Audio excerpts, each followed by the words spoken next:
Hi, Paul Abrams here from Team Dynamics, and in this video we're going to talk about the Lord profile. Now, you may just have found out that you've got a Lord on your team, or you may just be interested into why you would want a Lord on your team. So we're going to walk you through and talk you through what their talents are, how to tap into those talents, and how to leverage the value that they bring to the team, and the kind of roles you really want to put somebody with a Lord profile in so that they add value and ultimately help your business grow and flow to the next level. Without any more, I'm going to jump over to the visuals where we're going to take you in depth into their profile, how it works, how to work with them, and how to get the most from them. Let's head to the visuals now. Okay, so welcome to the deep dive into the Lord profile. Let's jump right in. Okay, so if you have a Lord profile in your team, let's talk about where they show up. So obviously looking at the Talent Dynamics square, you've got Dynamo at the top, Blaze on the right, Tempo at the bottom, and Steel on the left. Now, in the middle of the Steel profile, you have the Lord profile, which is the purest form of Steel energy. So you're going to get quite an extreme kind of version of this person. This person will be fairly different to everyone else, as in all profiles are different, to be fair. But this one tends to stand out because there's a lot less Blaze energy in them, as you'll see in a moment. So if I show you an example of a Lord profile, you can see immediately from this that there is very little Blaze Dynamo energy on this side. In fact, well, Dynamo is 24, but Blaze is 4 and Tempo is 12. So you can see in the bottom right hand corner this energy is not showing up for a Lord profile. And this particular profile, look at this, 60% Steel energy, which is just huge, right? It's enormous, as you can see right out on the edge here. So they are incredibly structured and very formal, I would say, in their communication styles and their role within the team. They like formality, they like systems, they like structure. They don't do well in environments of high change, and they will really avoid people contact if they possibly can. Now, if you have a Lord on your team, you may already be thinking, I recognise those kind of traits. And if you are a Lord, you may think, yeah, I absolutely don't like working with people, but I know I need them. So it's like Lords understand they need people. They just would rather they didn't have to deal with them. So let's talk about how you actually work with a Lord, should you have one on your team as a leader, or in fact, be in a team with another Lord and you're trying to understand how to work with them and figure it out. So what they need is details and lots of data. Lords act from fact, and they really do need a lot more detail and to give them a sense of security around which they can start to build structure and systems. So for them, details are really kind of essential for them going forward.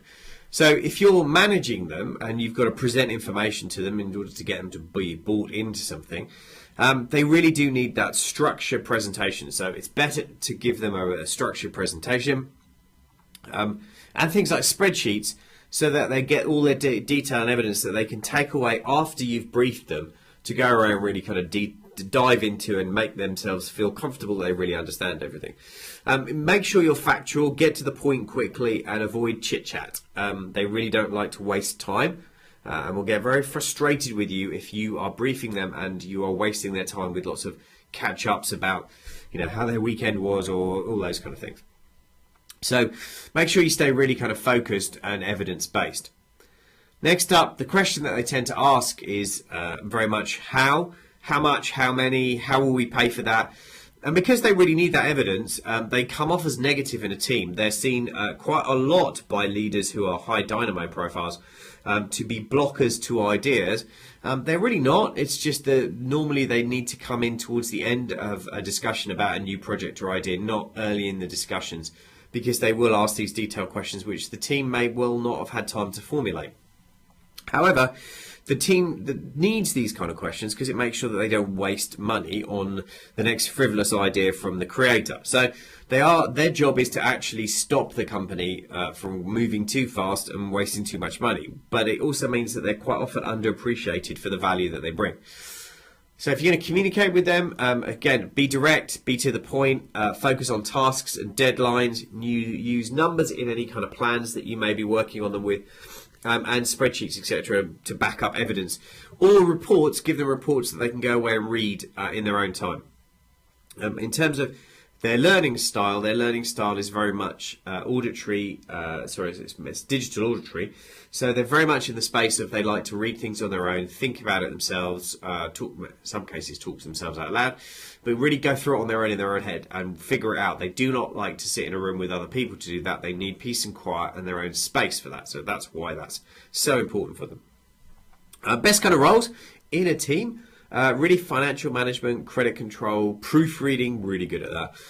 Systems management and reporting, analysis, data management, I would say. And interestingly, you tend to find, and we found this with a lot of creative companies where they've got, say, web design companies or things of that nature, they're quite good at building websites, especially if they're building it using platforms and technologies that are very systematic in the way that they build. So they're very good at being efficient with what they do and following systems. So they tend to get attracted to roles like that. Engineering, they can kind of get attracted to things like engineering as well.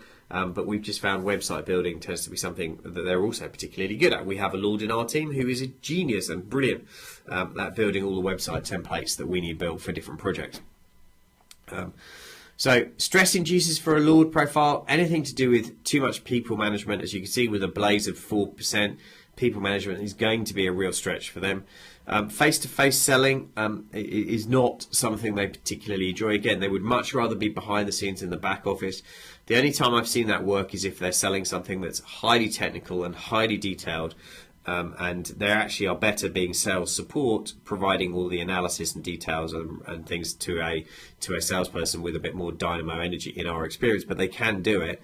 Again, it depends on their particular profile if they've got enough dynamo energy in it. Generally, they really get stressed by going to things like networking, any kind of public speaking, and negotiating, interviewing, creative writing, anything that involves that high level of dynamos. The other thing is if they're working in office, if they're constantly interrupted and there's lots of noise and chatter in the office, that'll stress them out because they're just trying to focus and get work done, and they find it very difficult if there's lots of noise going on around them. Now, just to reinforce an interesting point here, I actually had a client of mine who was a really high Lord profile like this one, and she actually ended up has created a very, very successful podcast. And has ended up giving keynote presentations. However, the challenge is, and she knows this, is that after doing podcast interviews or keynote speaking, she's wiped out for the rest of the day. Certainly keynote presentations, she loves the building of the slides and those kind of things, and can deliver the presentation really, really well. However, afterwards she's pretty shattered, and if she is staying around to network and those kind of things, it's actually quite draining for her and will, basically knock her out for a couple of days. She'll need a couple of days on her own working in the office alone to really kind of recover from that kind of exertion because it's so far out of her comfort zone. So there's not an excuse for not doing it, but it is an understanding that actually, do you know what, she's found the best way to tap into that was to do it through podcasts because that's a system and a structure that really played to her strength.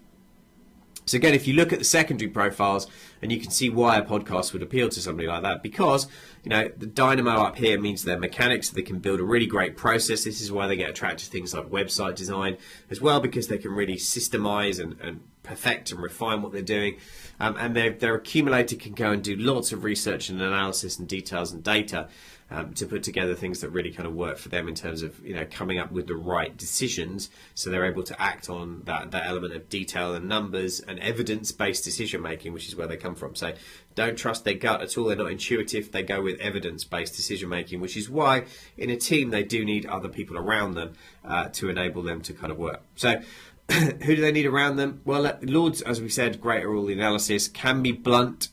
They can seem to be a little negative, so they really do need creators to solve problems, come up with ideas, move things forward for them, and move, think bigger than Lords do, because Lords are in the very detail and they need sometimes creators to pull them out. Now, having had an experience where I have been a creator working with a Lord, this works provided that the Lord is aware enough that they are okay to let the creator run. If the Lord insists that everything is really, really structured and doesn't give the creator the freedom to add the value that they could, it can lead to a lot of tension in the relationship. And also the creator needs to understand, and it took me a while, that they need to put their ideas and give the Lord time and structure in terms of presenting those ideas, so actually putting those ideas across.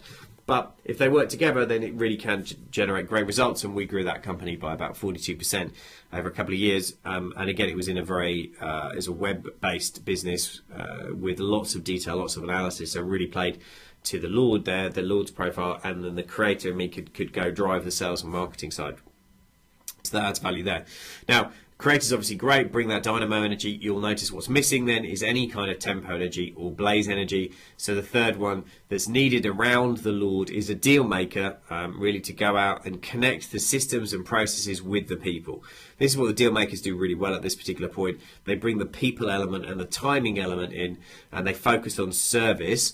And adding that combined with the Lord's ability to build great systems really builds an incredible amount of asset value in the company and the team, and creates more leverage for all the profiles. So creators will create the ideas, deal makers will do the deals, Lords will collect the payment and make sure that the systems support the deals that are done and make sure that the business will scale. So between the three of them, they're a very powerful team, and we've seen that certainly with a couple of clients of ours when that dynamic has played out. Again, just remember that every profile is different. So here you are. Here's a different version of a Lord profile. So it's not a label or an excuse. You'll see here the dynamo's 32, so a bit higher than we were even before. But they've got a blaze of 12 as opposed to a blaze of 4. So you would get a very different experience. And more importantly here, look, they've got a tempo of 28. So again, you would get a very different experience of this person than the Lord before because of the higher level of tempo energy that they have. They'll be able to kind of connect a little bit more to one-to-one communication and contact with people. So again, not so rigid with a 28 steel as opposed to a 60 steel. This kind of Lord profile would be much more amenable in terms of flexibility. They'd have a little bit more flexibility, whereas the steel is no black and white, incredibly rigid, no flexibility there. A 28 steel is going to give you a lot more flexibility. So where do Lords add value in a team role? Well, typically in a team role, they're here on this side, so they're in the finance system that you'll find certainly large amounts of people we've experienced within the financial industry are very much on this side. Anything to do with data, systems, kind of driving performance through operating systems and structure. That's how they really kind of add value to the team, and you'll see them on this side. So, absolutely support and leverage the value that's created on the right-hand side by, certainly the blaze energy. Blaze need Lords certainly, and managers need finance, obviously. And if you have a business without this energy in the company, you will find that, in our experience, the company typically gets into a large amount of cash flow problems and issues like that, because they don't have that energy there to kind of manage and put the structure around. So if you start scaling a business without this structure there, it will inevitably fall over. So let me give you a great example of how a Lord can be massively successful with a client, the story of ours. So this is a software business. Again, not a surprise that I'm drawn to that element. So I got to work with this incredible company, and they really embraced the whole idea of team dynamics and applied it across every single area of their business. In fact, they got their HR director as well and became certified as a Team Dynamics certified consultant. So did the co-owner of the business, Nicola, and her husband, Ian. Ian's the mechanic Lord, creative mechanic, and Nicola's the Lord. So very much they were all about the systems and the process and building an amazing business, because their products are now used and exported into, I think it's 49 different countries around the world. This is them in 2017 picking up the Queen's Award for Export. Very prestigious, very limited award that's given out to companies who really do make a profound difference and export around the world and what they do. And I've worked with them for within the Team Dynamics environment for over nearly 3 years now, and they don't recruit anybody without profiling them. This, as you can see, is one of their team trainings when we were building a sales team, because we needed more blaze energy and more tempo energy on the team, because obviously you had a Lord and a mechanic. So we really needed to kind of bring in the dynamo energy, but also the tempo energy here. And in fact, we built them a management team. So we spent 2 years working with them to build them a management team, because they were doing like 6 days a week, crazy hours, What we helped them to do is to put together a management team that enabled them to bring in tempo energy and blaze energy and in that element and really balance them out. And we spent 2 years working with them to build a high performing leadership team. And that business, as a result of embracing team dynamics, grew from about, I think it was 25, 26 people when we started. Recently, I know they've just gone past their 50th. I think it's the 50th member of their team. So they've doubled in size in 2 years in terms of the sheer size of the team, and they attribute team dynamics to being a core part of what's enabled them to do that, which is really interesting. So they built sales teams, they built programming teams. They're big into bringing apprentices on as well, and the apprentices all go through getting their profile and debriefed, and the HR director says it's a core part of their culture now, how team dynamics proliferates and help everyone understand each other. So even as far as Alord, Nicola, when they redesigned their office, made sure she had a soundproofed office because she needed that peace and quiet to concentrate and give her the space to really kind of perform at a higher level. So Lords add massive value and can build really successful teams, again, if they get the right people around them. And in this case, obviously, Ian's a creative mechanic. So the two of them were really, really strong. What they just needed was the deal maker on board as part of their management team, which, you know, we brought in fairly quickly. And again, really accelerated that growth of the business and took it in a whole new direction. All right, so that concludes the detailed dive into the Lord profile. So with that, I'm going to go back to the studio.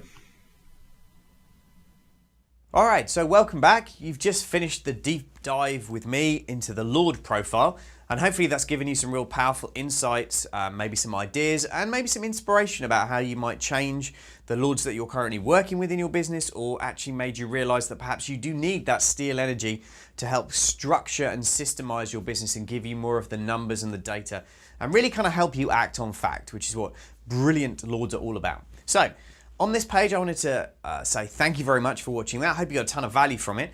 And I wanted to offer you an opportunity to take the next step. Maybe you've watched the Lord profile and thought, I wonder, am I a Lord? Did that resonate with you? Or perhaps you've got someone in your team and you're thinking, are they a Lord? I think they might be. I'm not quite sure. Well, on this page, you've got the opportunity to not only get access to a profile to find out whether you or that person in your team is a Lord, but I'm also going to gift you a debrief with one of my trained consultants, right? They've all been trained by me. They're going to get on the phone with you for 45 to 60 minutes and debrief either you or the person in your team about their profile.